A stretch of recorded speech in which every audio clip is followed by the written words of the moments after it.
May I add, I think it would be appropriate,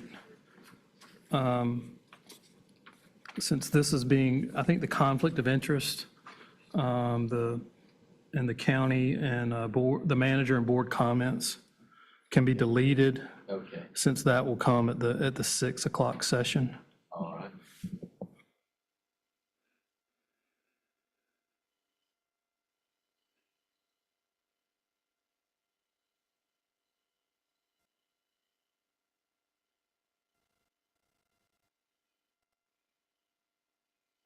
Signify by saying aye.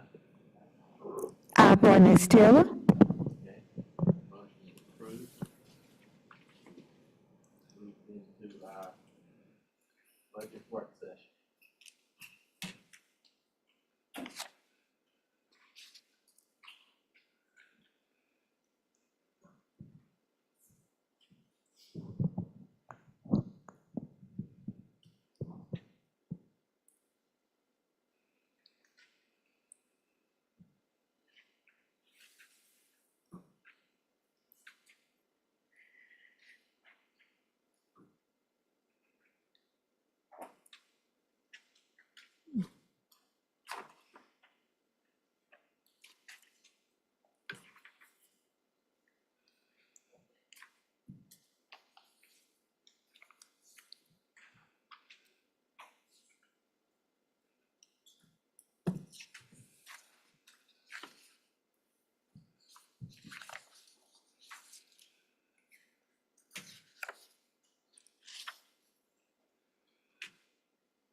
All right.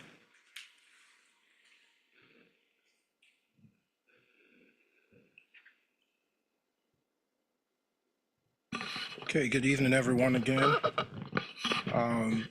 Welcome to our first budget workshop for fiscal 2026.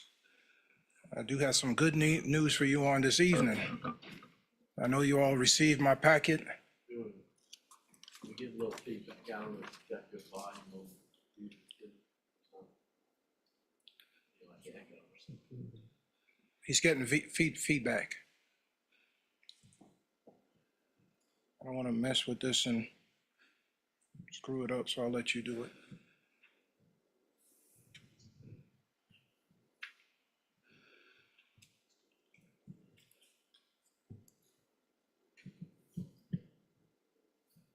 Maybe it's a little too high.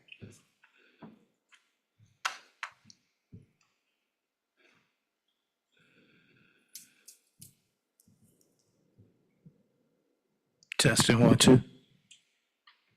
How's that? Still, Still the same? yeah. Testing 1 2. It might be this volume because I could hear myself from way back here. You getting feedback up there? Didn't hear it then. But we lost it. Okay. Screen came back. It's good. Go ahead and try it, see what happens. Testing 1 2. Y'all can hear me good? Can't hear a thing? Yeah.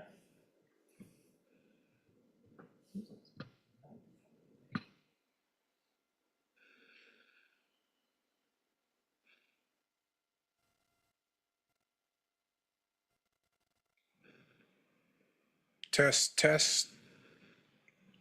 How's that? Is that better? Okay. Much better. Okay. Okay. So back to my surprise, or the good news. I originally sent out a packet to y'all, this packet which y'all should have had, and In that packet, you have the budget ordinance, the preliminary budget ordinance, the comparative financial statements or ordinance, and then behind it is a multitude of department worksheet reports. It's about 128 pages. We're not going to go through 128 pages today. So what I did is I went through and I got this summary that you're looking at, should be on your screen. Is the comparative budget. And I just highlighted the different areas that had a spike in the year-over-year budget. So I said, well, I'll look at those, pull those worksheets. And when you just look at those worksheets and for those areas that had, if you want to call it a significant increase or decrease, we attached the worksheet. So instead of 128 worksheets, we're going to look at about 28 today, if we can get through all of them. If we get to the end of time and it's close to 6 o'clock, I'll shut it off and then we'll just continue at the next budget workshop. But on the last time that we met, I talked about how the budget is put together as far as the ordinance. And as I stated before, if you look at the highlighted areas, and starting in the general fund expenditures, on the general government, I highlighted the areas that I wanted to look at. So for each one of those areas that had an increase, we're going to look at the spreadsheet. So I'm just going to scroll down to the spreadsheets to see what caused the increases. So in general government, there was an increase of 114,000. So start to look at the spreadsheets that make that up. Starting in human resources,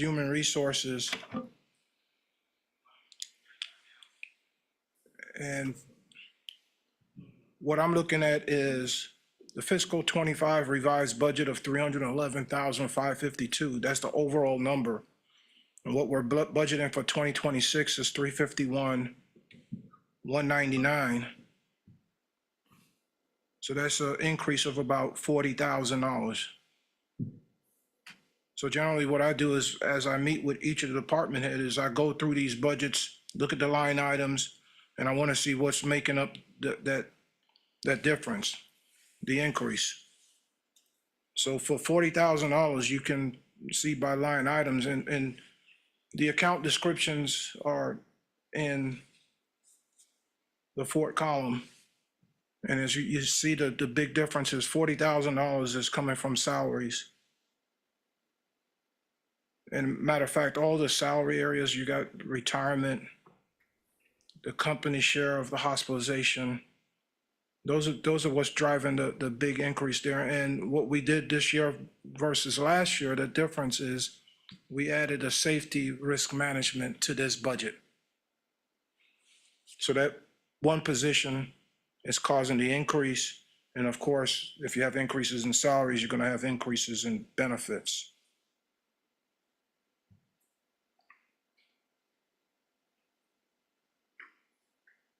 If you have any questions as I go through this, feel free to ask any questions. You might see some reductions in particular line items like professional fees. They had $15,000, $15,500 last year. They're only budgeting $1,000, and that's because you look at what we spent for the year. We only spent predicted $270 for the year, so we reduced that. You know, if we're not spending money, then I always question, should we have that budget?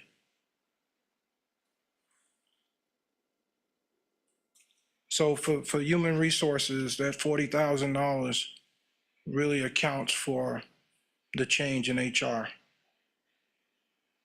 I'm gonna keep moving, and y'all stop me if you need to stop me. The next area that went up significantly in general government was the elections department. The elections department The increase there was, it's on the second page, $52,199. The last year's budget was $351,269. This year's budget is $403,468. And with the elections department, what's happening this year versus last year, you're gonna have three elections. So 3 elections is gonna cause your cost to go up. If you look at, there's in the blue highlighted column, you can see, of course, you have some increases in salaries because we're budgeting to be at full staffing for the year. But the big difference is 17,500 in poll workers. And that's because you have 3 elections budgeted versus 1. So you would expect to see that go up. Company shared hospitalization has gone up 11,367. Again, we did have an increase in the premiums that we talked about on the last time, but mainly it's going up that much because we're budgeting as if we're going to be fully staffed. May have had some vacancies last year that caused your numbers to be less than what we actually spent. You see 6,500 here is in the printing. That's for ballots and layouts. We had $8,000 in training schools. We're budgeting for $15,000 for next year versus $6,750. So they put it in their explanation there that they're going to be sending more folks for training next year.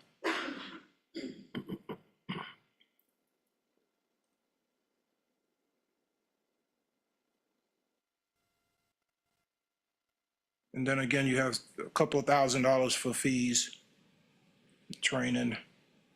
But the big change in election is just the simple fact that they're going to have 3 versus 1 in the previous year.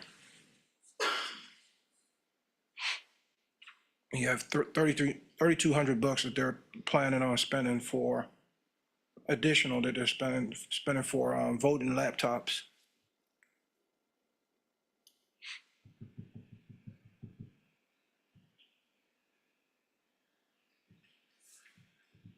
And as I explained before, the last time we met, I meet with the department heads, and for the 128-page report, I've gone through each and every one of those with the department heads, each line item. You know, if there was a significant change, and we talked about those things, justify the changes. Now you get to buildings and grounds. I'm just gonna scroll to the bottom, just to see what the changes in buildings and ground, because buildings and ground had a healthy increase. It went up $55,000. The budget last year was $1,442,000. This year is $1,498,000 for a $55,000 change. And you can see in buildings and ground, and as you're reviewing these worksheets, you'll see some familiarities that usually we start out with salaries. Salaries and benefits usually comes first, and then all other expenditures. So we see that of the 55,000, the majority is salaries. We hired a new director that started in December of '24. And then we had some estimates for additional supplies needed for the annex building of $5,000.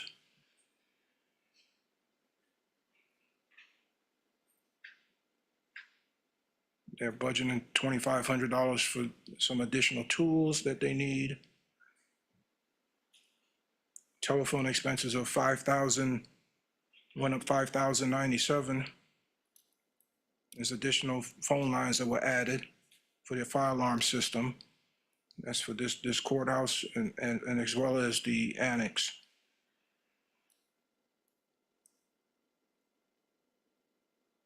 Now, electricity, we estimate an additional $28,000 for the additional annual cost for the annex.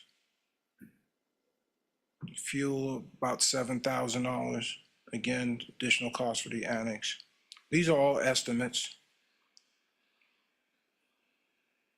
And then water, $2,900, again for the annex.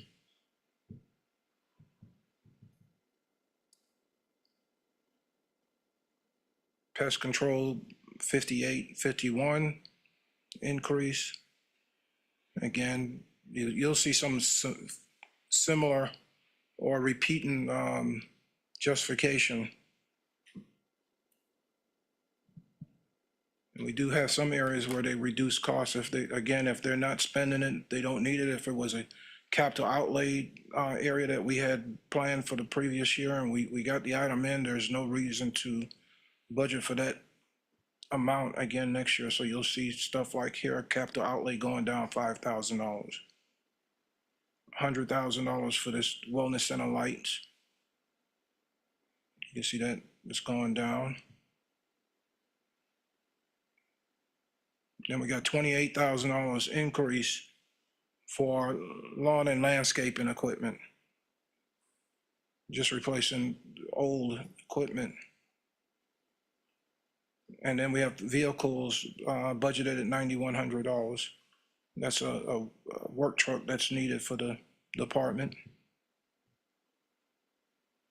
You can see he has some notes in there. The vehicle he has in excess of 250,000 miles.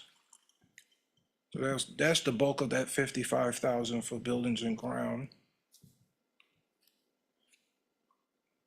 The next worksheet. We get into the sheriff's area. And for the sheriff, public safety,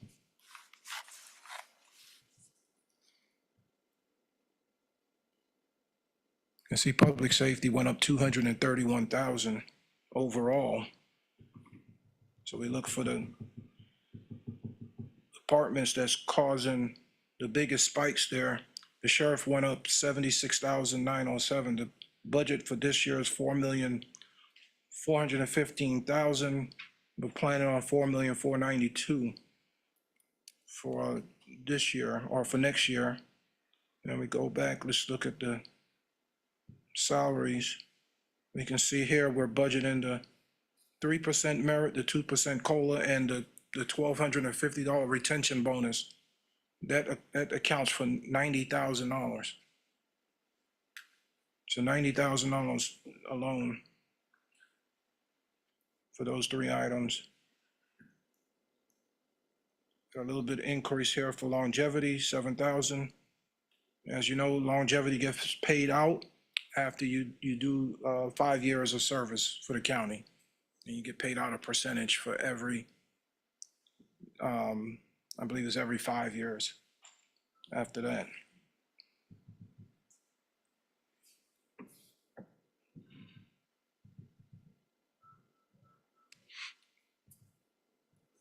And then you'll see the benefits are gonna go up. If your salaries are gonna go up, the applicable benefits are gonna go up, like FICA tax.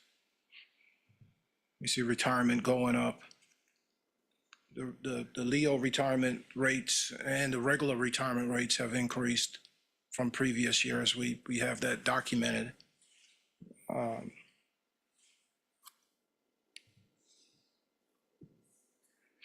The company share of hospitalization, 21,564. Again, the sheriff is just like everyone else. We're budgeting to be at full staff. And so if they normally have about four to six vacancies, you're not going to see that in your regular actual numbers for the year and your forecast for the year. But when you're budgeting as if you have full staff on July 1st. So that means that if you don't have the staff, if you haven't had the staff employed, or in other words, if you have vacancies throughout the year, it will cause what's called a salary lag, which means we budgeted for staff and that we don't have, and it creates a positive variance versus your budget, which is a good thing. Now, I've seen it in companies that I've worked for. If you know that on average you have 20 vacancies overall, we budgeted for the vacancies. you know, and I've seen where I've worked where you budgeted the full complement of staff also.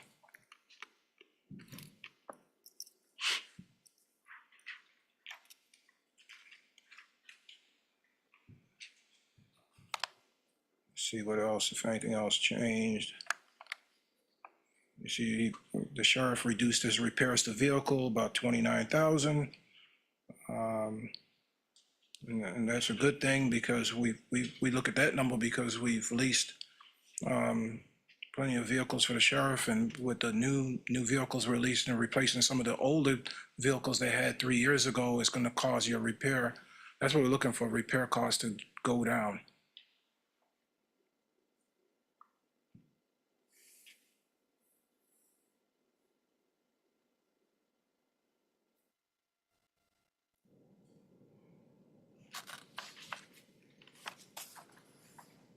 Again, if you have capital outlay equipment, if they budgeted for it last year, we're not using it this year, we reduced the budget. So you're gonna look at some of these line items, you'll see reductions in the line items. That's mainly what it's for. Here, with the vehicle leases over $5,000, you see we budgeted for $72,000 for next year. That's for 6 new patrol cars. Includes the upfitting for those patrol cars as well.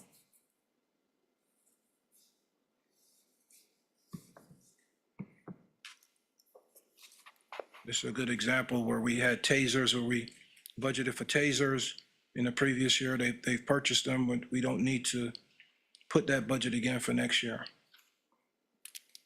So they've fulfilled everything they needed on those supplies. And then we had this last line, military surplus equipment. We didn't budget anything in there this year. If we have those things, we bring them to you. We should be bringing them to you with a budget amendment. Because to budget something there is really a guess. You know, so when those things occur, it's best to, if we've got additional revenues because of, you know, some type of sale, then let's bring it with a budget amendment, get it approved. Otherwise, you're basically setting up a budget item that, you know, can be used for other things. Not saying that that's what they're doing. So that's it for the sheriff, the major changes. The other big change in public safety came in emergency communications. Just to go to the bottom of that, $146,000 to E911. And as I explained on the last time around, the majority of this, $98,000, just in the salaries line item. Let me move this across so you can see the description a little bit better. But you can see salaries is going up 98,000, and that's because we're giving them 5.5% merit and a 2% COLA. We did a comparison of the neighboring counties.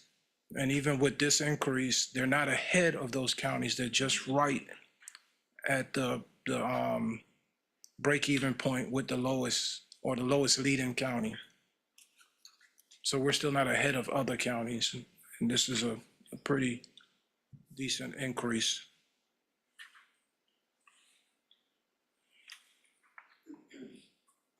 So again, when you have salaries going up, you're going to have the applicable benefits, taxes and benefits that will go up.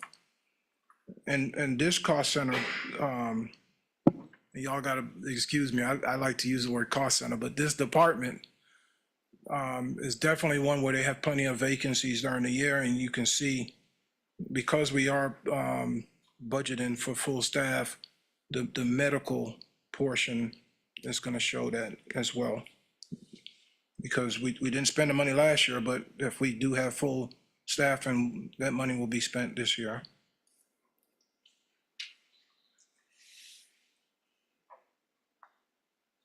We have some maintenance contracts that fell off. We gave the department exactly what they requested, 54,000 versus the budget of last year was 65,000. You can see they only spent 45.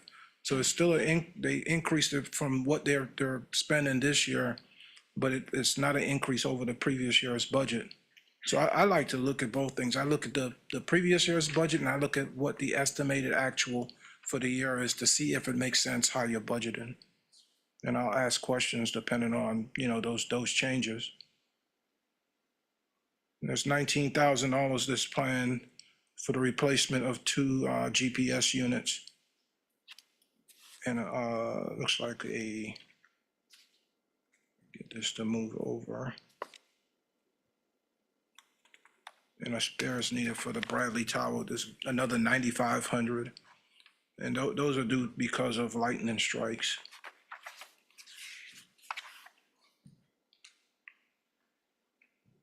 Next worksheet.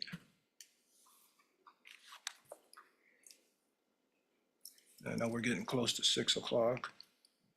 It's the ambulance. You look at overall, the ambulance department, $65,000, 4.56 million last year, 4.6 million this year.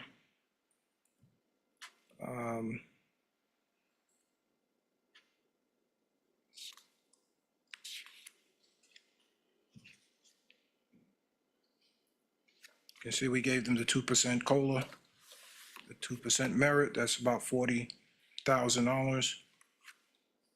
There's $21,000 sitting here for retirement. And then, of course, the other taxes and benefits are going up as well as the company share of hospitalization. Again, this is one of those departments that has vacancies this year and they're budgeting for full staffing.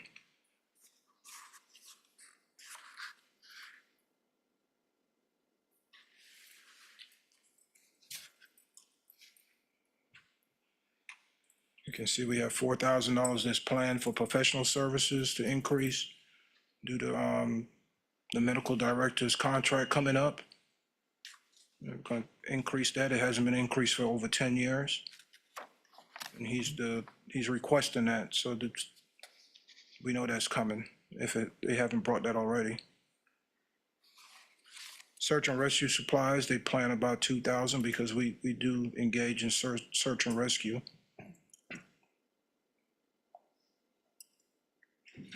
Then you can see freight, they bumped that up about $3,500 because that's their experience this year.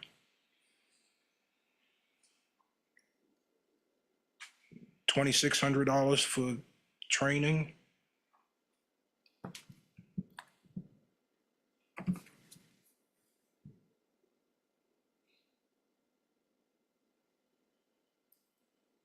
You can see here, medical equipment, we budgeted 45,000 last year. We dropped that to 10 because it was not something that's needed.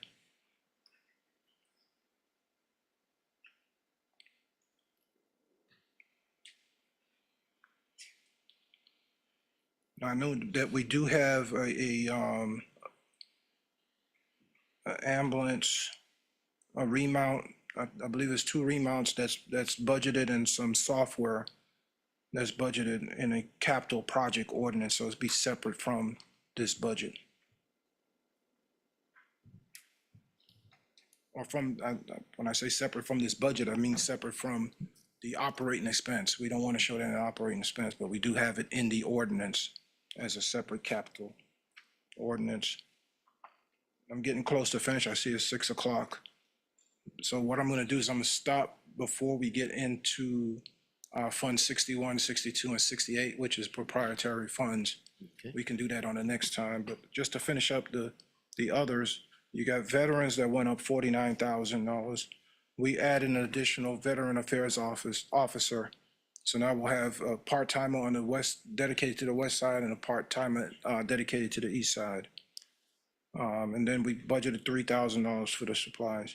So what you're hearing tonight, it should be no different than what you've heard me talking about on the last time when I was just looking at it from a high level point of view, more of an executive level point of view.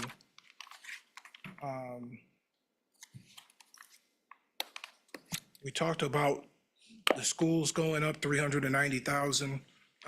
I just added this in. You have this in your worksheet. Same thing we talked about last time.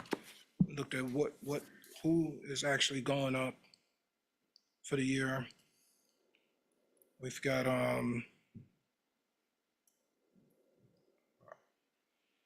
schools going up 150,000, Halifax 100,000, and Roanoke Chowan 140,000.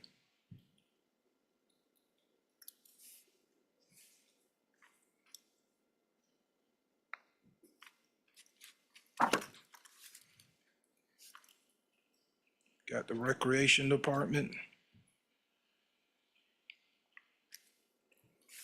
Recreation department is going up 76,612. And majority of that, again, is we're budgeting for full staffing. We're budgeting $25,000 for the security at Creasy. That's for the gym that we've got over there. And I believe at the bottom here, he's got about 19,000. There it is, $19,000 for new cameras for the wellness center.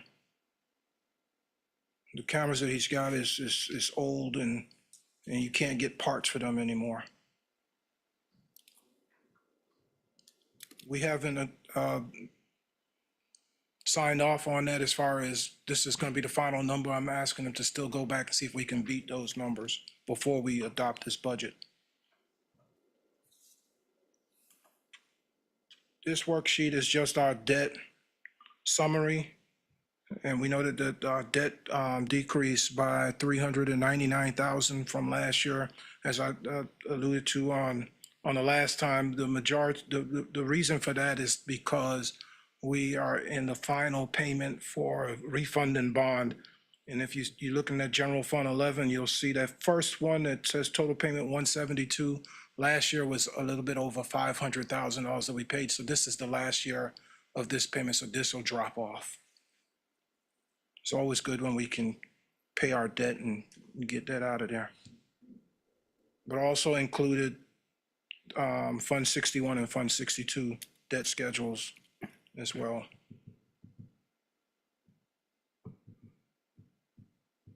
And then on the revenue side, we talked about it last year. The majority of our revenue is coming from property tax.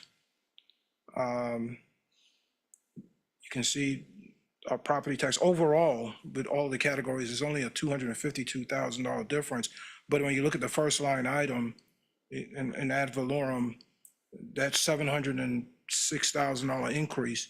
I did include for your review, there's another sheet here that just turn this around.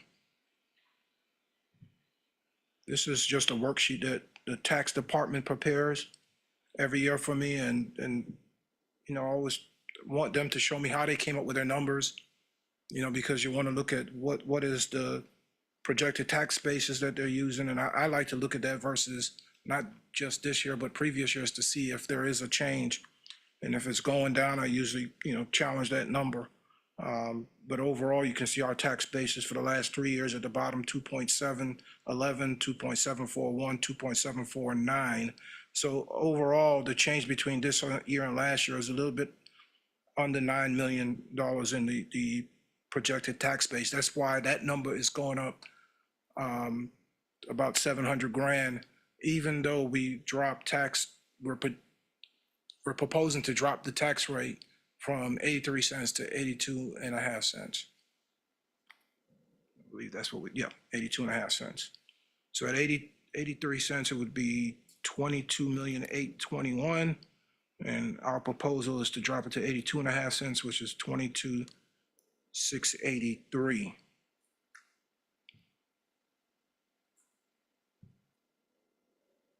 About to wrap this up. Mr. Phillips, Yes, sir.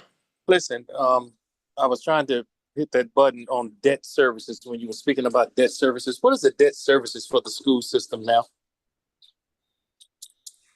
Let's see if I've got that separately. If it's not on this worksheet, I can get that for you. Yes, sir. If it's not there, because I didn't see it. That's why I was asking. Yeah, and I don't see it showing altogether, but it could be because there was a consolidation done. I remember when I first came here, there was a refunding done, a consolidation of the different debt to take advantage of the interest rates. So it could be that it's just packed into one of these numbers. So I can go and pull that out and I can report that back to you on the next time around. Thank you. You're welcome.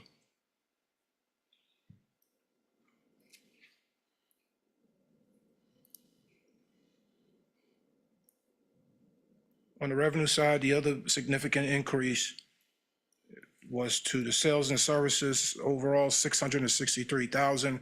We talked about this, that one line item for the rescue squad fees, which is going up about $1 million. That's the estimate that we're getting there for the increase in the Medicare, Medicaid fees for the trips.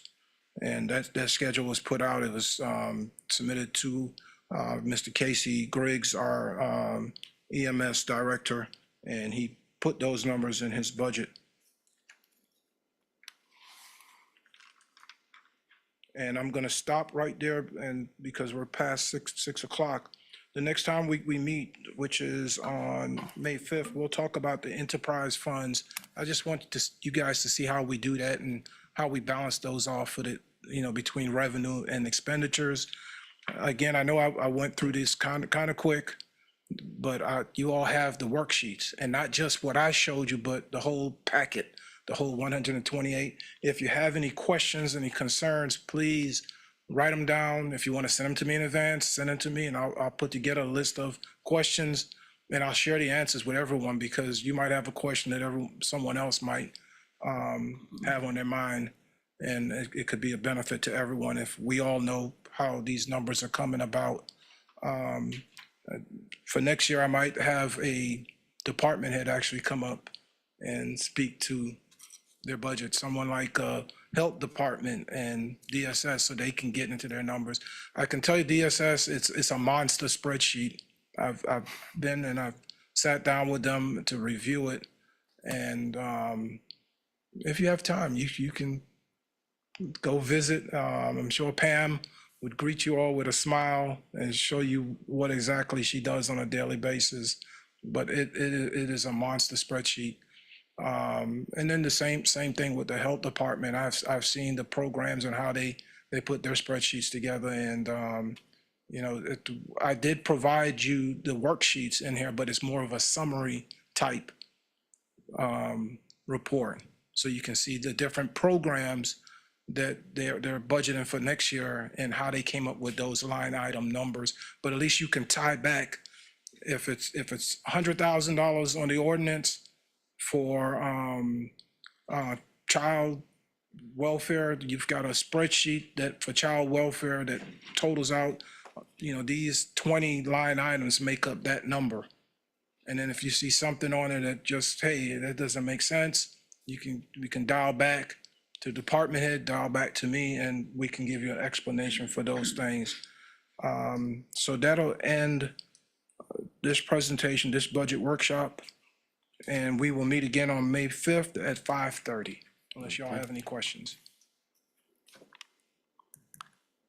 Okay. All right. I do expect that I'll have a couple of changes for the next meeting.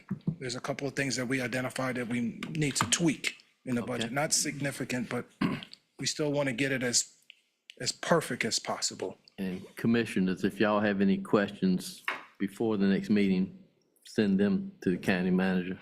He'll be glad to answer. Okay, All right. thank you. Thank you. I'm glad I didn't put anyone to sleep. Okay. All right, we're going to take a little short 5-minute recess, and then we'll reconvene with our regularly scheduled meeting in 5 minutes from now.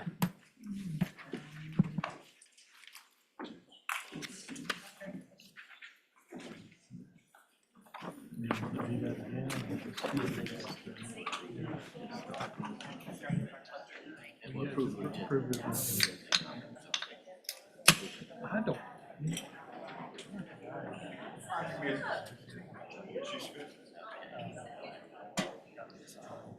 We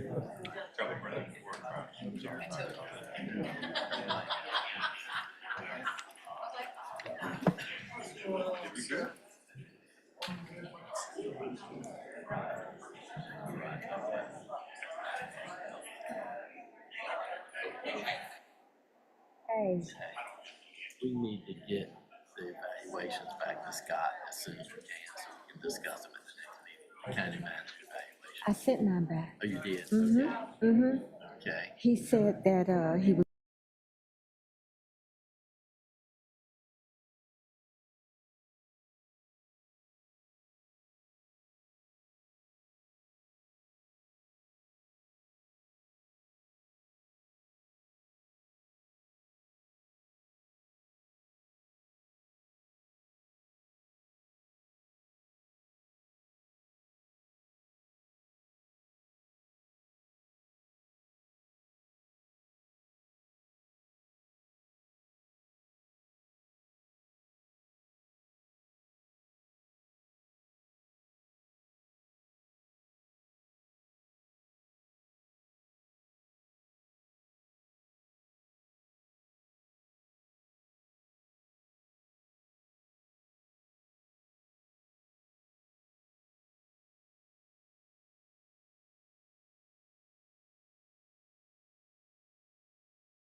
Okay, everybody, we'll get back to business.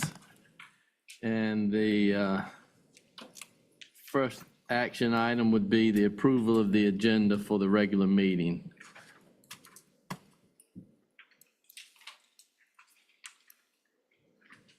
Do I have a motion to approve the agenda? Mr. Chairman, I move approval of the agenda. Do we have a second? second. Okay, all in favor signify by saying aye. I brought in. Aye. Motion is carried, the agenda is approved. Now we'll have the reading of the conflict of interest statement. In accordance with the rules of procedures adopted by this board in Section 153A-44 of the North Carolina General Statutes, it is the duty of every member present to vote on all matters coming before the board unless there is a conflict of interest as determined by the board or by law. Does any board member have a conflict of interest with respect to any agenda item coming before the board today? If so, please identify the conflict and the board will consider the matter.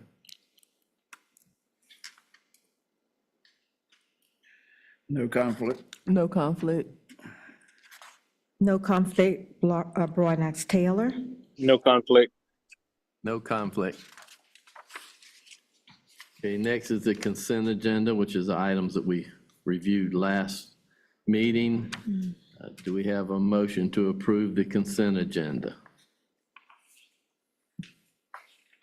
Chairman Martin, I make a motion to approve the consent agenda as submitted tonight. Second. Okay, any discussion?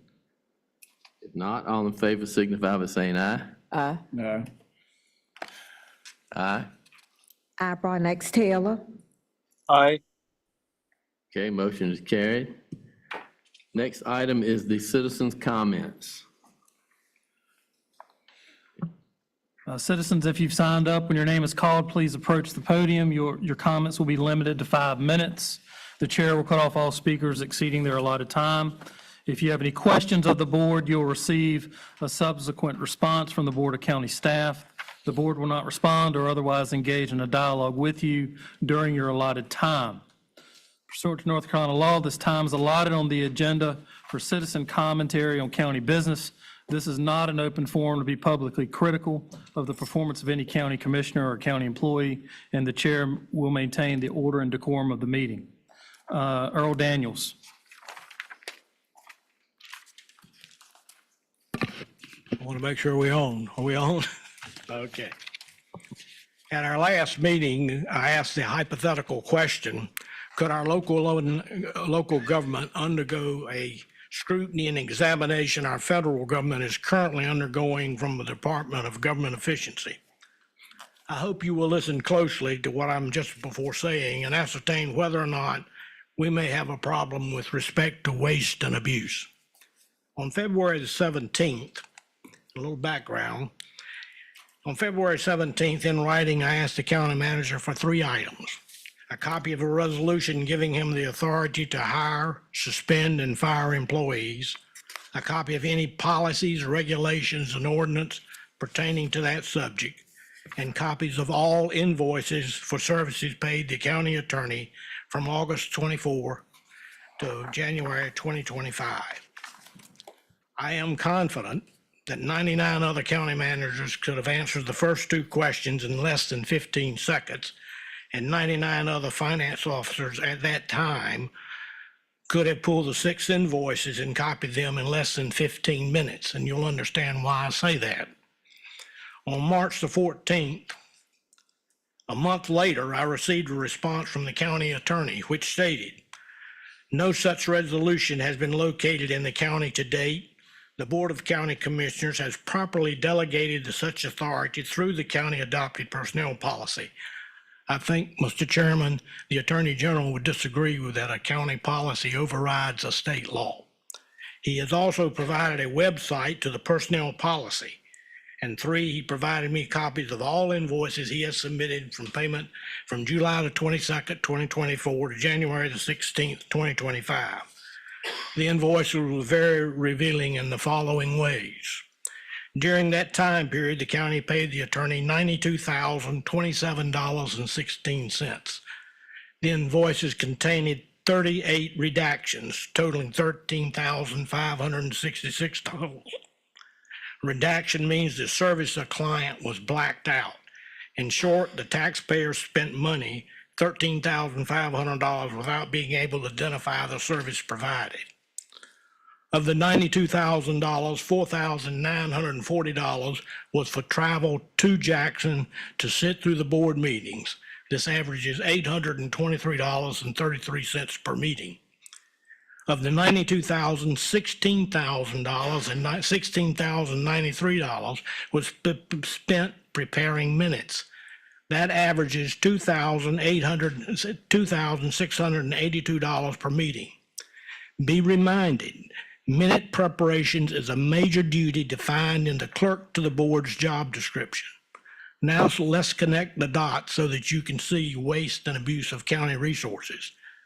The county manager's annual salary is $152,616. And since he does not live in the county, he's provided a Ford Expedition with gas to drive to and from Gates County. Plus, last year, he received a $10,000 bonus for his outstanding services, which is reflected in 2 years of failed audits. However, in lieu of answering my 3 simple questions in-house, he referred them to the county attorney, whom is paid $190 per hour. We also pay the county attorney $16,000 to perform a major duty of the clerk to the board, to whom we pay $77,000 per year without performing a major duty within her job description.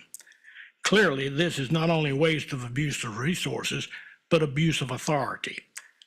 While the attorney is on track now to earn $200,000 this year, a quick comment on 2 employee salaries. The county manager's salary is 291% higher than the average employee's salary and 302% higher than the median salary in Northampton County. The clerk's salary is 97% higher than the average and 103% higher than the median salary in Northampton County. And of special note is that the clerk's salary is 70% higher than the average administrative salary in the state of North Carolina. As you roll these numbers around in your head, keep in mind of the 100 counties, population-wise, we are ranked 14th in lowest population, and we're ranked 10th in the highest of taxes.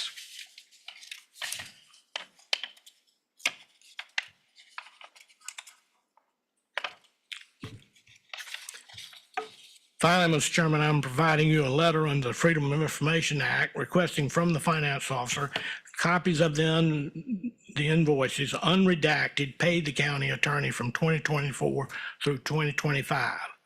Additionally, I am also requesting from the finance office a list of all county employees and commissioners who have been issued county credit cards and the amount Time each is was up. paid from July 24 to July 25. And lastly, I am requesting a copy of the internal controls in place to prevent fraud, waste, and abuse of credit card use.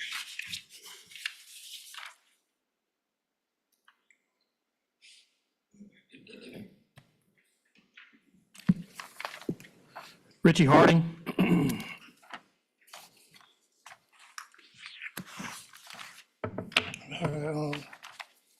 Good evening. I'm going to speak to you real briefly here on 2 issues. The first being the solar farms that's going on up in the Voltaire community. I've given you a sheet. This is a printout from a Purple Air Monitors. I have worked with Clean Air of North Carolina for a couple of years. We are working and trying to grow out the amount of monitors in this area. And they let us know what's going on as far as air quality. One of the things that I want to point out to you is the open burning rules, as it comes from DEQ. And per their on their website, it reads, residential yard waste and commercial land clearing burning can only occur between 8 a.m. and 6 p.m. No new vegetation can be added to a burn pile after 6 p.m. Also, burning is only allowed when the air quality forecast is code green or code yellow. Burning on code orange, red, or purple days is prohibited. If you look at the sheets that I gave you, it's in black and white. So I'm going to let you know. At the bottom, it says, right above April 10th, it says no data. Sometimes from time to time, those air monitors lose communication. 0 is green. That is a good zone, a safe zone. From 50 to 100 is yellow.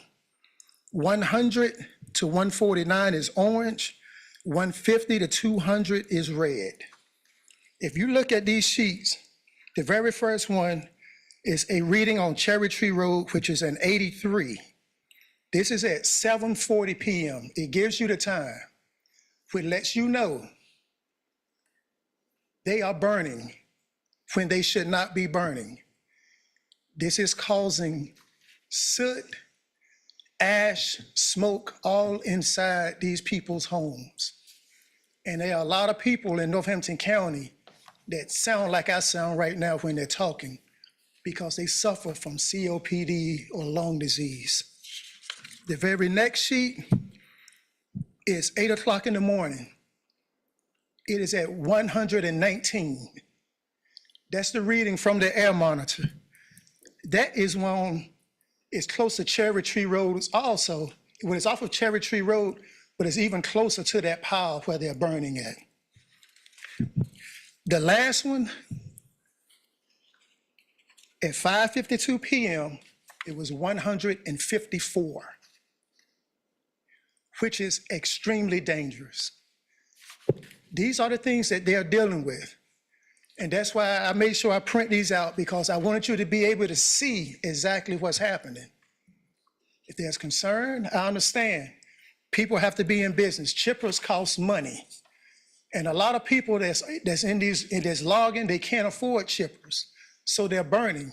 As I was on my way here, the new high school that's being constructed, which I'm glad to see going up, they are burning. People have to be able to do the work in a clean way if they're going to do the work, because these are the hazards that are happening to people. The second thing is I want to ask you, I came here a few months back and I asked you about rezoning the districts. I'm going back to the school board to ask them. These districts were created in like 1965. They were gerrymandered districts that put 48% of the land mass and about 43 of the registered voters of Black voters in Gaston, Garrettsburg, and Lake Gaston. And then you had 4 other districts, smaller districts, between 10 to 15% on the eastern end of Northampton County. Well, Lake Gaston is basically a lot of people that travel, that live, that come in and out. They got homes that they go to reside in during the summer for a couple of weeks and then they're gone. This process can start right here by this board, where you draw out how you want these districts to look. It is embarrassing.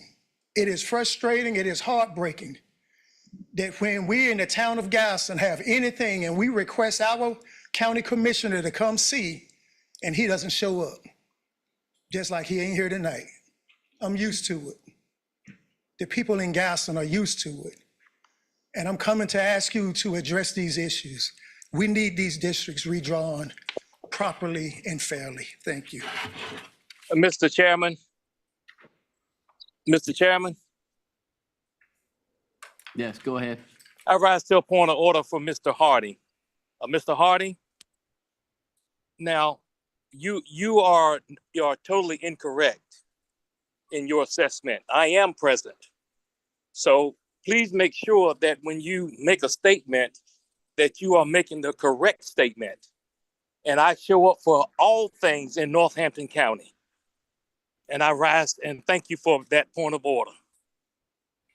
Since we're going back, can I respond to that? I mean, that was something you made clear that we were not going to do. But I will say this. I have had several events in Northampton County in the Gaston Inn. I have sent invitations to each county commissioner, the county manager, board of education members, mayors, town commissioners. I send them individually. He does not show. So if we're going to have a rule where you can't go back and forth about something like that, then it should be in place, Okay. not only for me, It- but you didn't enough. cut him off. I'm almost Enough- done. I'm almost done. enough but you didn't cut him comments. off. What I'm just saying is, if it's going to be that way for me, then that same rule should be in place for him. But if he wants to have a conversation about it, we can do that. He was simply clarifying that he is in attendance, although it's virtual. He got hung in traffic. Chair, right? And I would like to clarify one thing about the DEQ rule. They don't have to stop burning at 6 o'clock. they cannot add additional material to the burn piles. So if the burn is going from already fuel that's already in the pile, it can burn all night for that matter. I know that because I'm in construction. That's the way the rule is. They just can't add anything to it between those other hours. It can actually be burning all night long. You just can't add to it after the 6 p.m. or whatever the time is. So just wanted to clarify that if you didn't understand that part of it. Alan Tashima.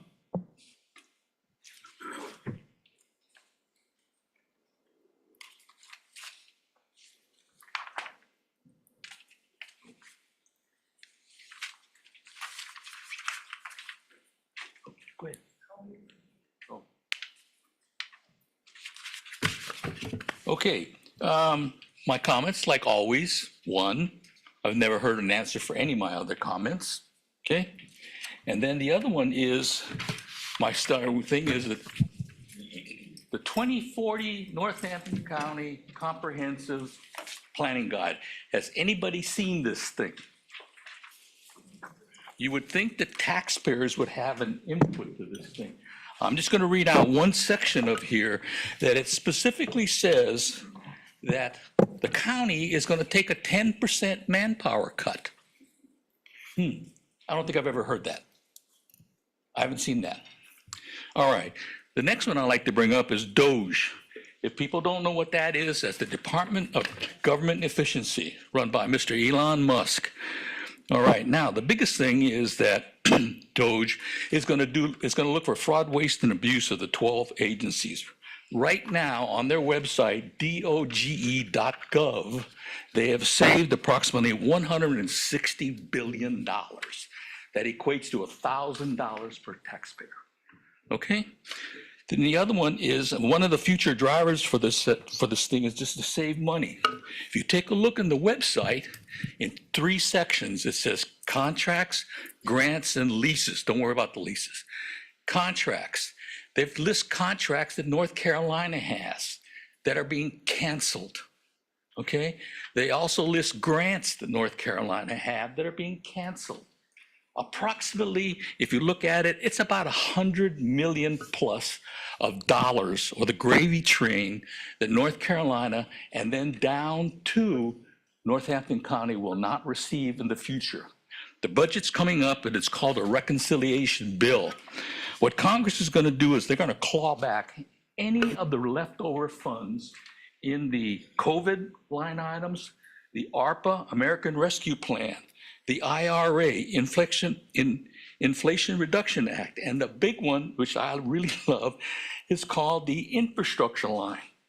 Embedded in the infrastructure line is a $42 billion thing called BEAD, B-E-A-D, and it stands for Broadband Equity, Access, and Deployment. That's the thing that they're going to bring broadband to you. It's being canceled, okay? All that money that hasn't been spent is being clawed back, all right? In the 3 years that that thing has gone on, 0 houses have ever been hooked up to the broadband. They're going to come out with some new requirements, which are going to be broadband and satellite. Okay, now, I did a cursory look at the budget. Phenomenal, all right? I want to know what is the difference between general funds and enterprise funds? Most of the operating funds are general, so why in section V and V1, or 5 and 6, they mention appropriating funds for usage for water and sewer from the enterprise funds? This is what I've always told people, the super secret funding line. So you have no idea what's in there, okay? Then the other one is, they're also paying for $1.3 million for the Economic Development Group. What's the business case? What's the return on investment? The only one, people can correct me, that I've seen is the ABC store when the county bought the Burger King. All right. The other thing along the Burger King line is that the Burger King, from what I understand, is supposed to be, ABC is supposed to be providing Northampton County with about $1,500 a month for the rent. 18 grand a year. There's no line item in that budget. Okay, what it shows is $42,000 of profit. If it's in there, then fine, but it just shows profit. All right. Then the other one is, and I think some people have talked about it, is that the county taxpayers are still paying interest of about $600K to service debts. I found that in another worksheet. And then another one of $700K for water and sewer. Well, that's interesting. I didn't know we had it yet, sewer. Okay, pretty high for sewage since the bulk of the county is on septic. All right. The other thing is that I found some of their salaries. They're giving people in some of the line items a 20 to 30% pay raise. Wow. 10 seconds. Like that? Okay. Say again, sir. We done? 10 seconds. Okay, well, I've got all my things. The people have seen it. I would like some answers, and I will send some. Thank you. Mr. Chairman, those are all the speakers I have. All right. Let's see. Where'd I put- What's the next item? Next item, the Jackson Grove Housing Project Resolution.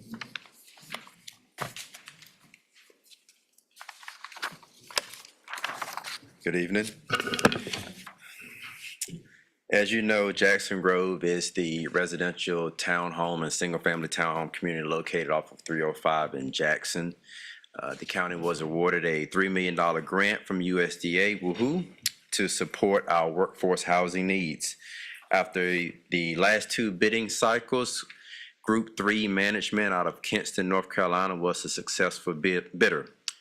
The total contract or proposed award amount is $2,754,000, which includes Phase 1 site work and the construction of Phase 1 townhome units. These are about 6 individual townhome units that will be located near Central Elementary. The timeline for construction completion is about 365 days. Based on that, the bid amount and the engineering costs that we've incurred thus far, there is a funding deficit of about $275,000. Excluding the acquisition cost of the land or any other ancillary fees that the county has incurred, the department, we feel that the capital investment of about $275,000 is fairly reasonable compared to the overall grant award of about $3 million. As such, we are presenting you all with a resolution to approve $3 million from the USDA grant funding and the appropriation of the remaining $275,000 from general funds. Secondly, we are recommending the contract be awarded to the successful bidder, Group 3 Management, who will begin construction in the upcoming weeks. Any questions on the project or the bid process, the award, or anything of that sort? Any of the commissioners have any questions?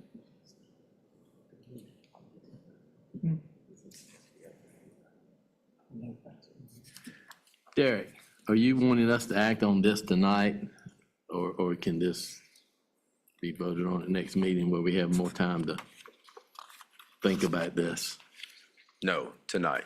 It does need, Yeah, the expiration of the bid would happen before the next board meeting. okay.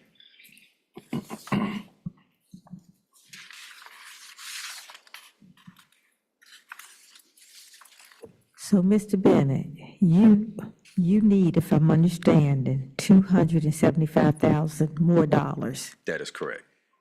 okay? When we initially had the first bids, all of the bids came in well beyond the grant amount of $3 million. After the second bidding, we did receive a successful bidder, which came in below the $3 million. However, obviously there is engineering and architectural costs, which puts us at about $275,000 deficit. Now, there is a contingency built in that. I'm not certain of the amount, But there is contingency built into that where if we don't spend that contingency, then obviously we get it back.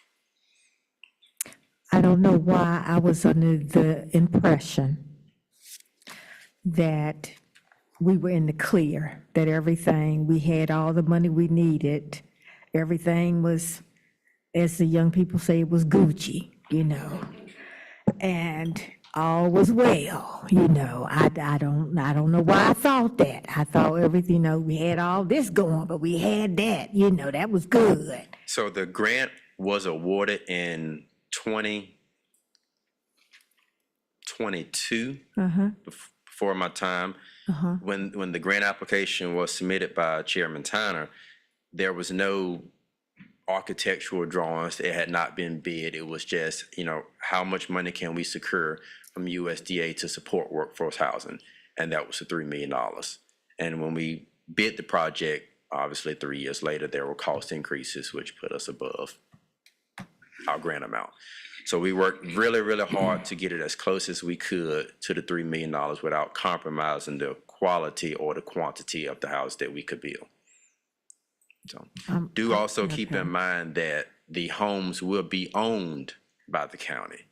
So we are basically building $3 million worth of workforce housing at $275,000 cost to the county, which we will also receive either for sale or rental revenue from the homes.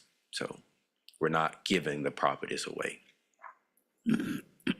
I know Bertie County has workforce housing, That is correct. and it's really nice. It is.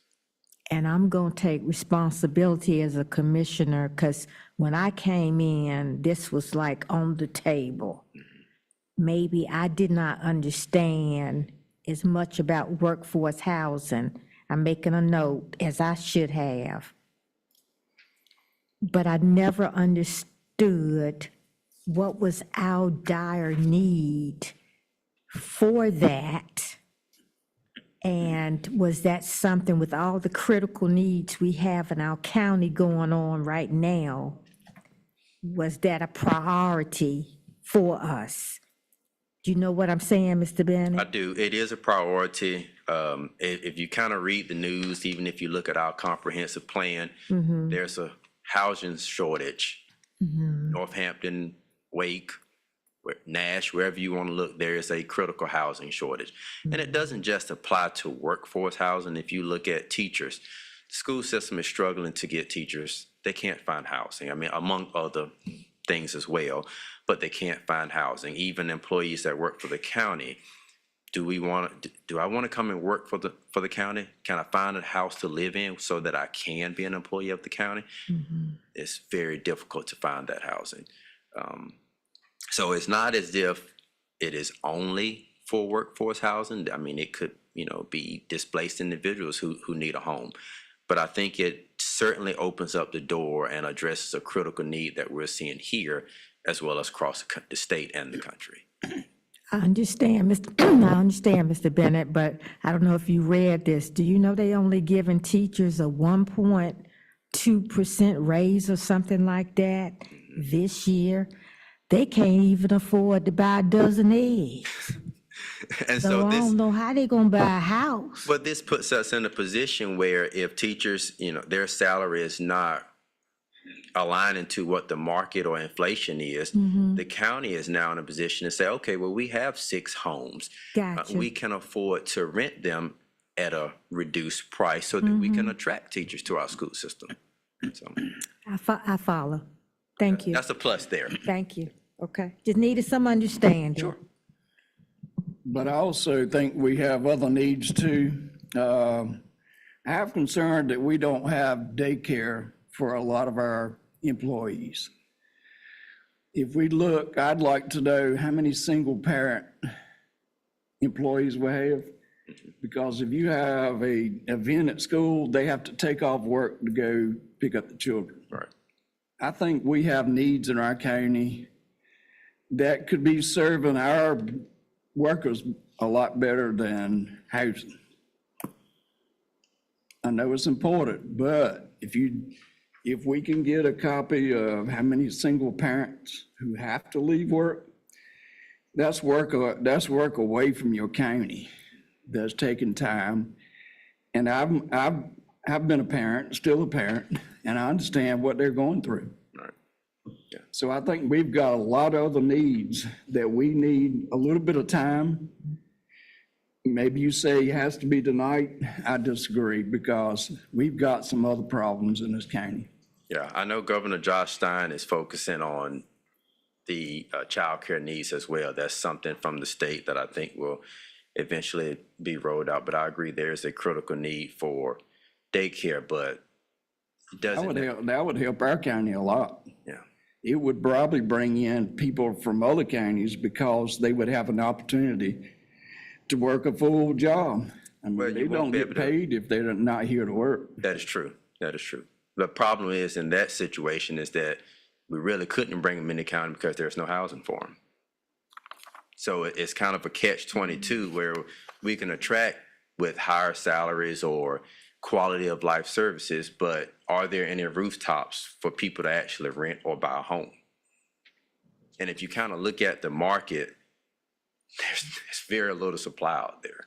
So it kind of, that interconnected circle. But their neighboring counties, we got housing. I mean, I know it's important, but I would not like to vote on something that I think we have other problems that we need to talk about. True. When do the bids expire, Derek? I'll get back to you. It's the first week in May. I don't know the exact date, but it's the first week in May. Because we meet again. I can ask for an extension if need be.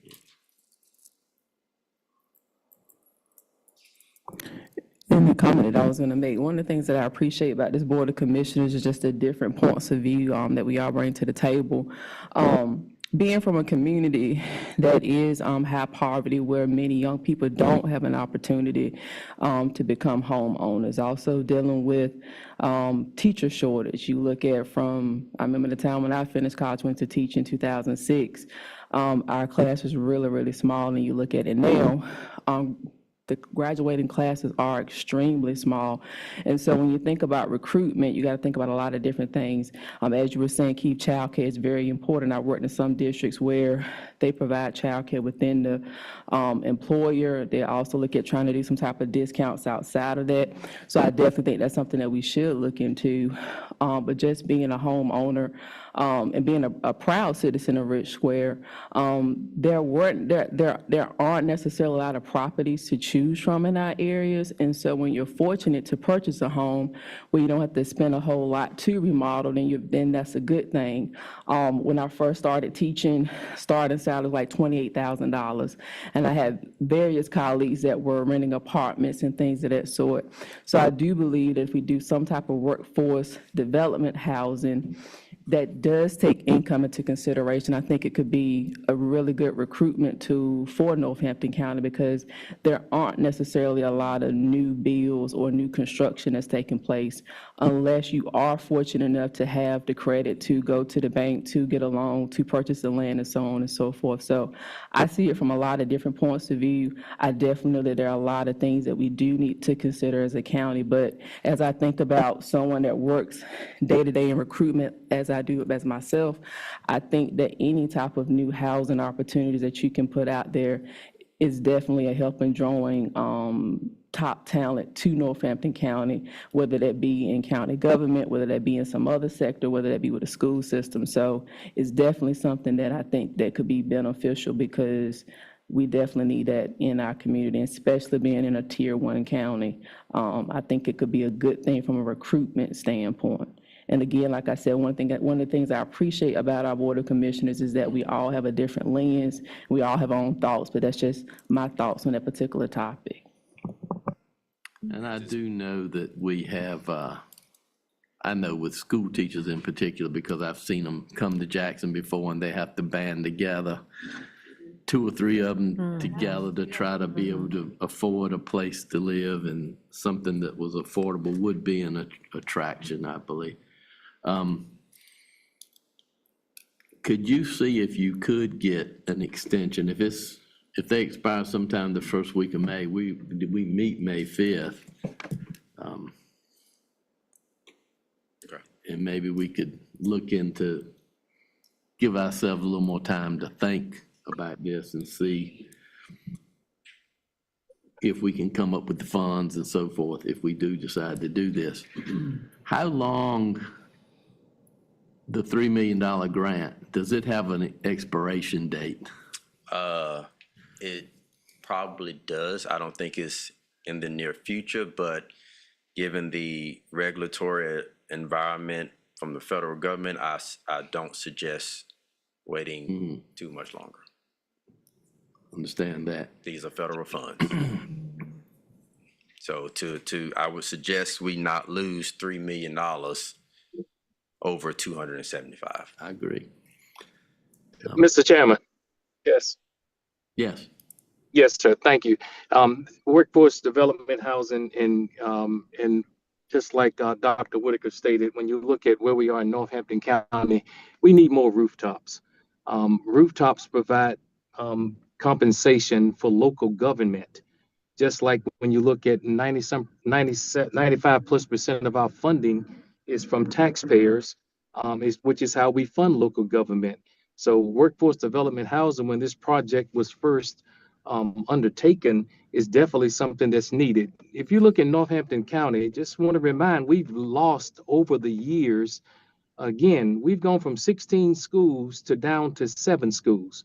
And when Oldham Prison closed, we lost a major contributor, not only to public works in the form of the amount they pay for water, but just through the traffic that's coming through Jackson.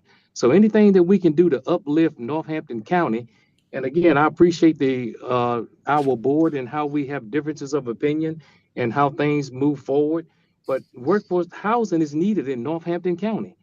When you look at what it costs, the school system, a lot of international teachers come here and they take up residence in Halifax County.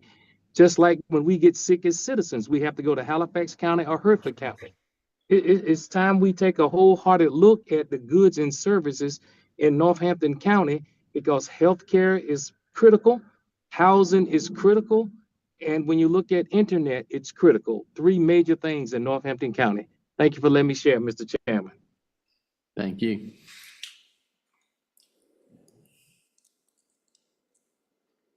What are the wishes of the board? Would we like to postpone it to next meeting, May 5th, where we can see about the possibility of the additional funding? And I move we postpone to the next meeting. do we have a second for that? A second. Second. Okay, any discussion? If not, we'll vote on moving it to the next meeting so we have time to think more about it and see where the funding can come from. But all in favor of that motion signify by saying aye. Aye. Aye. All opposed? Nay. Nay. Okay.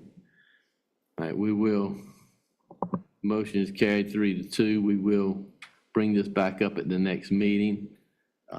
In the event that we cannot secure a contract extension, I'll let you know. If you let me know, that we could always do a special call meeting. Certainly. If we can't, if it falls before the 5th and they're not willing to, because I know being in contracting business, a lot of times you can get them to agree to it. You know, if it's just a few, especially if it's just a few days. Okay. All right. Next item I have is related to drinking water. As you all know, we've been focusing heavily on utility infrastructure. That's a main driver of economic development while also addressing the needs of our citizens. So the county owns and operates 2 wells, one in Pendleton and one in Lasker, which provide really good drinking water to those citizens in that area. So we've had some conversation with our Public Works Director, Becky Turner, and we're submitting an application to DEQ on her behalf for the rehabilitation and the testing of those 2 wells. Just to give you a summary, the whole purpose of this is to improve the water quality through better yields and water pressure, and to allow expansion and the ability to serve more customers in that area, whether they have contaminated wells, failing well systems, or anything of that sort, and to supplement our other water system needs. So any other system that has a water shortfall, whether it's town of Woodland or town of Jackson, we can supplement those towns when they need water. So in this funding round for 2025, in the spring round that is, DEQ has allocated $50 million in total state funds, of which $18 million of that will be grant money and the remaining will be loan money for local governments to apply for their water and wastewater needs. So this project here, we're going to submit for those 2 wells. We are submitting a funding application which will require a resolution from the board. We don't know whether or not this will be loan or grant. We have no idea until the award is announced. At that time, the county has the option to decline or accept the award. However, I am asking to approve this resolution so that we can at least submit for the funding to see what is available to us to rehab these 2 wells. For clarification, Commissioners, Mr. Bennett is at tab 9 now. Okay. Oh, I didn't know I skipped Yeah. it. My apologies. There was one in between, but we'll go ahead and, since we're there, we'll go ahead and do that. Okay. So this is just to give you permission to seek the funds. Seek the funds. And we can vote at the time whether to accept That is correct. what is offered, okay? Any questions, commissioners? It's way near the end. Look at like your last 4 or 5 pages.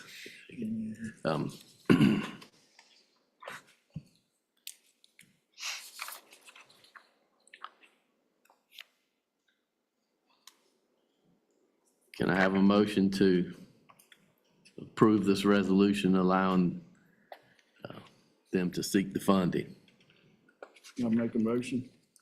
Do we have a second? Second. Okay. Any discussion? Not, all in favor signify by saying aye. Aye. Aye. Okay, motion is carried. Aye. Okay, Okay. Last item I have on the agenda is the nonprofit grant for 2025, well, I guess 24. that's this, that's tab 8. Yeah. Go back to 8. So circling back, each year, the county awards $20,000 to promote or maintain existing nonprofits that are in Northampton County. The applicants go through a rigorous evaluation process. We rate them using a matrix to determine how to distribute the funds. We are revising that application in terms of the criteria, who can apply the amounts for the next funding cycle. But for this funding cycle, I'm going to call up Shannon. She's going to present the recommended awards. In your package, you do have the applications that were submitted. And Shannon, take it from here. Okay. Real quick for the commissioners and you to the board, this is an already approved budget item that, It's money that's already we've accounted for. right, So something we do every year. one thing we do with economic development is we do keep an eye on ways to grow the county and grow the revenue for the county, but we want to make sure we maintain a strong quality of life and keep an eye on our nonprofits as well. All 3 applicants from this past year are organizations we've worked with in the past. We felt that their request was very reasonable. They all gave very strong arguments. First up, we have the Lake Gaston Community Center. As we know, there are more people coming to the Lake Gaston area. This is an active community center. They want to put up a historical marker and bring more recognition and more notice to their community center. So they've asked for $3,000. This is in line. They outlined everything in their application, and they did a good job explaining why it matters to them. So we did approve that with our committee and hope you will too. Second up, we have the Garrisburg Volunteer Fire Department. As the daughter of a volunteer fireman, I can say our volunteer firefighters are very, very important to our community. Garysburg is getting more traffic, being right there off I-95. Obviously, we're looking at bringing in more businesses. We have our new liquor store there that's bringing in tax revenue. So we want to make sure that we have a strong volunteer fire department. They come to us every year for new equipment and for training to make sure that their volunteers are prepared to address anything. You guys may have seen the fire that Meharon had this past year that burned for about a week. So we had our firefighters on hand to make sure everybody was safe and to keep an eye on that and work with the organization. So they are asking for $6,814. Obviously, the price of equipment has gone up, but they're making their request very reasonable. We discussed it with the EDC, and we feel that this is a good use for the fund there. Last up, we have the Community Senior Enhancement Program. This is located in Severn, North Carolina, and they really go out of their way to service our senior citizens, those who are homebound, those who need to get out of the house and have some sense of community. Their building is in dire need of repair. The main thing that they really need help with is their floor. We found that these kind of organizations really do service a part of the population that can be forgotten. And then when you take away their home base of where they, do their business out of, it can have a negative effect on their program and what they can do for the citizens of our county. We've spoken to other people. We've gotten great feedback on what they do provide. And so they've come to us for $10,000 to help repair their floor so that they can continue serving our seniors in our county. And they do partner with other counties on best practices and try to help each other. But this is servicing a demographic that is often forgotten as we look at ways to maintain the quality of life in our county. So together, the total comes to $19,814, which is under our $20,000 limit. And this is our recommendation, and we hope you agree. But if you have any questions, please let me know. Commissioners, anybody got questions? Where is that Severn senior citizen located? I don't have the exact address off the top of my Okay. head. My apologies. It is on the actual application, but it Okay. is right there in Severn. We had one of our Economic Development Committee members who is very familiar with the organization and did share a lot of good feedback. But they don't just service Severn. They cover all of Northampton County, and they do, outreach, food, nutrition, health checks, just, people who can be forgotten or maybe immobile and not have ways to form community. They'll bring them there and give them a place for community. I'd like to go down and just visit them one day. I think they would love that. They're very proud of the work they do and very enthusiastic about servicing the community. So I'm sure they would love that. I'll Okay. get that actual address for you Okay. and contact information. Thank you. Any other questions? We have a motion to approve these grant fundings. Chairman, I make a motion that we approve the aforementioned grant funding request. I'll second. All right, any further discussion? Not, all in favor signify by saying aye. Aye. Aye. Broadnax Taylor? Thank you. All right, motion is carried, thank you. Okay.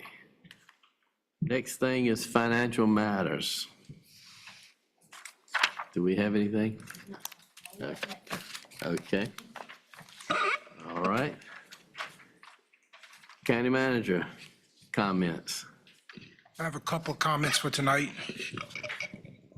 I'll keep it brief. Because I've heard some statements, I've heard it over and over again, and I'm going to say it for the last time. When referring to the audits for the last 3 years, we have not in this county received a failed audit, period. And those who are putting that out should be ashamed because from a professional point of view, a failed audit is an adverse audit. Northampton County has not received an adverse audit for the last couple of years. I remember when I first started in this county a couple of years back, I got a visit by Representative Ray, and I'm going to keep it short. And Representative Ray said to me, I've walked around, talked to other people about you specifically, He said, "I've come to learn you're a man of accountability." I took that as a very high mark because someone saw what I'm all about, my character. I'm a man of accountability. I take accountability for everything that we do. Do I like when we have findings on audits? No, I don't. I don't know any financial manager that would like findings. I definitely don't like repeat findings. That means you're not doing something to fix it. But when you have a situation where you walk into audits that are behind, years behind, and you have to clean it up, you have to recognize you're gonna have some findings because you're gonna find out some things that were done. Most of the time, you're gonna find out things that were done that should not have been done. So we have identified those things. We have worked on fixing those things. We have put staffing in place to ensure that those things don't happen anymore. And we're working on tightening our internal controls. So I know the game. I've been around for a while. It's not my first rodeo, and you got me on tape saying that we don't have any adverse findings or adverse opinions from our auditors in Northampton County. I would like to see the report if we do have that. You're not going to find it. You're going to see that you're going to either have a qualified or unqualified report. A qualified report says that your financial statements are accurate and are compliant. An unqualified report says, you have some minor issues, but overall your financial statements are good. Basically what that means in layman's term, if you're an investor, you can count on Northampton County financial statements to make a sound decision, no matter what you're hearing from some folks. You can make a sound decision. Northampton County would not get a loan from USDA if we did not have good financials. That's just the bottom line. So yes, they had problems in the years past. I don't know if anyone had brought up those problems. I know of some things that have gone on. I don't know if people brought those things up, but that's not for me to go into all those things. I would not do that to you commissioners, to you, the citizens. All I'm going to tell you is we're going to continue to work diligently to make sure that this county is represented right and we do it in the right way. Be as transparent as we possibly can and share whatever we possibly can. But I look forward to the next budget work session. And any questions y'all may have on the budgets, feel free. I have an open door policy, and that's not just for commissioners, that's for the citizens also. If you saw something tonight that you don't understand, please reach out to me. I'll set aside some time to meet with you individually to go over those line items if you would like to do that. I'm available. Thank you for coming out, for showing your support, showing that you care about this county. We listen to the things that you say, so continue to come out, continue to show up. I know there's plenty of counties where the folks don't show up. You all keep showing up. Let us know what your issues and concerns are.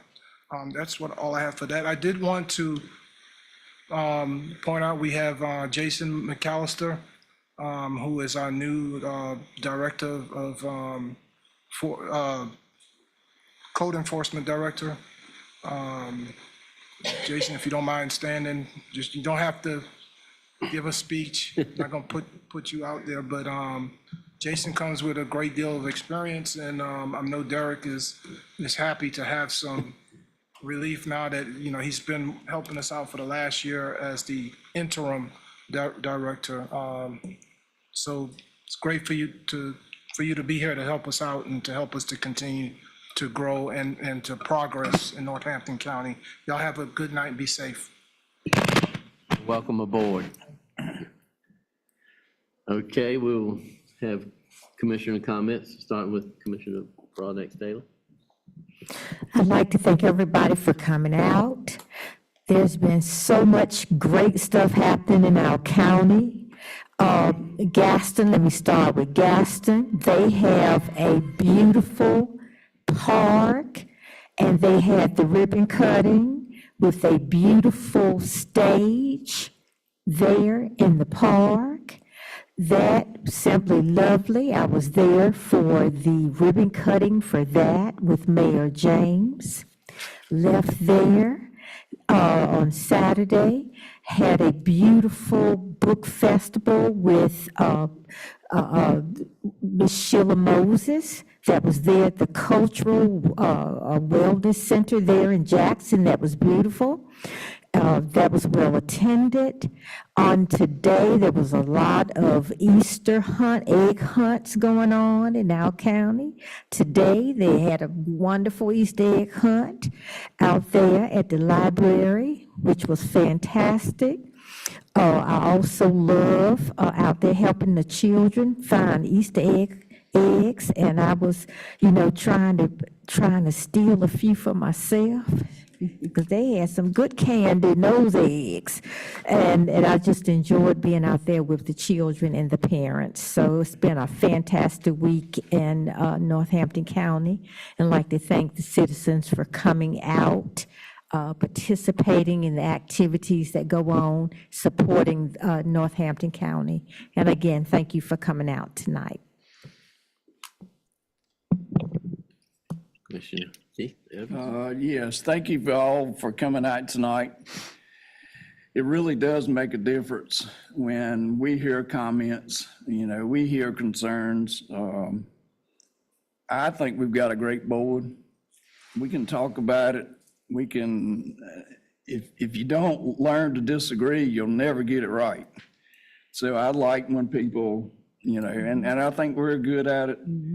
I think we can make this county a much better county. I'm looking forward to it. I grew up here, I was raised here, and hope I'm here on the last day. So let's keep Northampton going for our children and generations to come. I think if we correct it now, that we will see our children, our grandchildren, great-grandchildren, hopefully one day, that they will be proud of what you guys did to let us know what the county needs. Thank you for everybody that's here. Be safe going home and continue the comments. That's what helps us make the right decisions. All right. I'd like to say good evening to everyone, and there are a lot of great things happening around Northampton County, and so I do want to start off by congratulating Mr. Enos Williams for being a newly appointed town commissioner for Rich Square. If you would just stand quickly, Mr. Williams, so everyone can see who you are, and his lovely wife, Ms. Deborah Williams. We're super happy for that opportunity for him, and I wanted to make sure that I recognize him on tonight. And so we talk about, before the song became popular, Boots on the Ground, you want that type of servant leadership. And I'm just super proud to see members of CORES that are also present as well out in the audience. I'm going to call a few names and see Ms. Futrell, Ms. Whitaker, who else am I missing? Ms. Williams also, and some potentials as well. And so they're doing a lot of great work in that community, and I am super proud of them. And a lot of the times in servant leadership, there are things that we do behind the scenes, and so we can't always be out in the forefront. But I am super excited about the things that they have going on. And just to announce that Liberation Day will take place for Northampton County in Rich Square on July the 12th. The rain date is July the 19th, and it will take place, a parade at 10 a.m., and it will go from 11 a.m. to 4 p.m. So we want to make sure that we're announcing that early on and on the forefront. Also had a wonderful opportunity to attend the George Moses Horton Book Festival. This has been the second one. Great work that was done by those authors and those artists, and a huge shout out to Ms. Lily Purnell, her team, and Ms. Sheila Moses. It was truly an experience, and just to see the support that gathered at that event. And I always say that, when you surround yourself with good books and good literature, the possibilities are endless. And that's just one of the gifts that my mom instilled in me as a child, and surrounded me with books and literature. And just to have an opportunity to engage with those authors, many who have ties to Northampton County, was such an awesome event. And I was glad that we had an opportunity to attend. Also had an opportunity to return back home to where I started my career at Conway Middle School last week for their College and Career Day. And so I was super excited when their culture committee had invited me to attend that event, and it was definitely endearing to be able to come back to where I started from and to engage with the students and to talk to them about their careers and the things that they wanted to do. And definitely want to thank Dr. Gatlin for making sure that I had some materials to share out to publicize the great things that are going on in Northampton County. Also present, we had the Department of Social Services that were there. We also had our Sheriff's Department. The County Manager's Office was represented as well. And I just really enjoyed being able to talk to those scholars about their career and the things that they can do in Northampton County. And not to give my age away, but Dr. Edwards had a hand in recruiting me in Northampton County. So Conway Middle was my first school, and I decided at a young age that I wanted to follow my mom's footsteps to be a teacher. And so he recruited me back in 2006, and Conway Middle is where I started my career. So as I look out in the audience and see some of my former students who are doing great things here in Northampton County, that's a beautiful thing. And so whenever I had an opportunity to go back to do that last week, it was very refreshing, and I really enjoyed doing that. I also want to give a shout out to Mayor James. She welcomes all of us, and I definitely appreciate her as well. Had an opportunity to visit her facility and engage with a community partner on last week. And so again, I want to thank you, Mayor James, for all that you're doing and just the hospitality that you always give out and give forth. And so again, like I said, I enjoy serving and being a commissioner. I also serve as a musician as well as a church musician. And so I did get invited out to a couple events, the Seven Last Sings, and we also had a one-night revival that I was able to participate in. And so again, it's a busy time, but it's a great time. And I'm thankful for the citizens, and I'm thankful for you guys sharing your thoughts, sharing your input, and just always remembering for myself how I stay grounded is being a servant leader, making sure that we're providing the service to the citizens that we've been charged to do. So again, I hope everyone had a wonderful holiday and continue to be safe. Thank you. Vice Chairman Edwards, do you have any comments? Yeah, just briefly, Mr. Chairman, I want to thank everyone for coming out this evening, and want to just echo to Mayor James always extended the invitation, had a great senior citizens event in Gaston, and it was over 60 seniors there, and we engaged in good conversation and had a great time with the senior citizens in Gaston. Also want to just, this coming April the 23rd, there's a forum at Lake Gaston at 6 p.m. to 7 p.m. where we'll be talking about all things Northampton. On that comment card will be Derek Bennett, our economic developer, Chris Collier, our fire marshal, as well as our county manager, Julian Phillips, all things Northampton. And everyone is invited to come. It'll be at the Lake Gaston Community Center beginning at 6 p.m. and ending at 7 p.m. Also had the opportunity to participate in the Easter egg hunt in the Pleasant Hill community, where seniors gather the eggs and for prizes. And just looking forward to the many things that we can bring to Northampton County. Thank you, Mr. Chairman. Those are my comments. Thank you.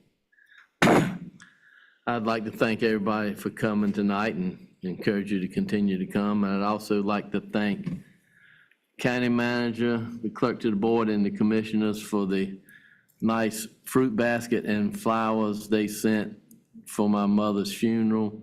She passed on the 9th, and I appreciate the support and the condolences, and thank y'all for doing that. And that's all I have tonight. Mr. Chairman, I just do want to add one more thing. Great participation at the George Moses Horton Day. A special thank you to Ms. Moses and Ms. Lily Purnell, and Commissioner Barnex Taylor and I had the pleasure of reading the resolution signed by the commissioners. And thank you so much. Yes. I hate I missed that, but my 2 grandsons were celebrating their birthday that same day. So they outvoted me on that, but I hate I missed that because Sheila Moses was a classmate of mine. But okay. Make a motion to go to closed session for these 2 things. I'd like to make a motion to go to closed session on GS 143-318.11A4 EDC report, and also GS 143-318.11A3 attorney-client privilege. Do we have a second? Second. All in favor, signify by saying aye. Aye, Barnex Taylor. Aye. Motion is carried. We will now go into closed session. Thank everyone for coming.